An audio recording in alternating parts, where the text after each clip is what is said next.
wowe wahoze urubavu rwanjye none warusize rurangaye, uwari wanjye se kumpemukiye, narakwiyeretse na mbere kirimo, aho wanyuze ushaka kwigendera,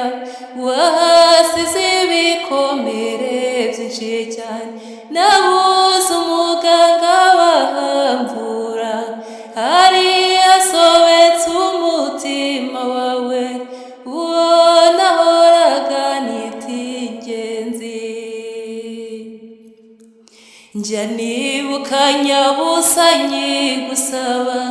ibyishimo byinshi byari hagati aho, nkongera nkiyibutsa ukigera iwanjye, udukino twacu nk'abana bato,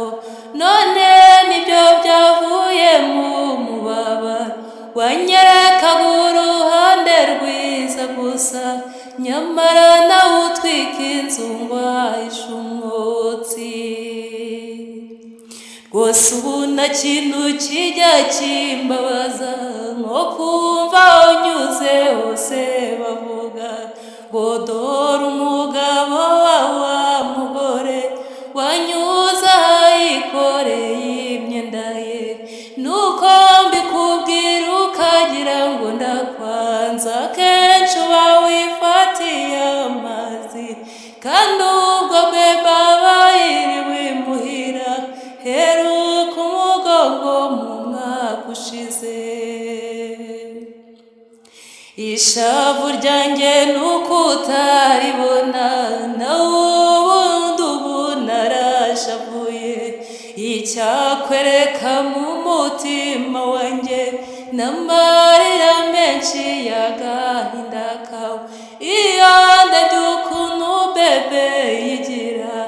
ariragira tese mama arihe, nanjye nakibaza ko wananiye, numva intimba inyeguye mu mutima. Muvandimwe wanjye jya ukunda ugukunda, ntukamuhemukire ndabigusabye, mujye mujya inama mwungurura urwo rwanyu, muha abana banyu uburere bwiza, niba dutezeho uru Rwanda rw'ejo, byose tubikesha mwebwe mutubyara, bityo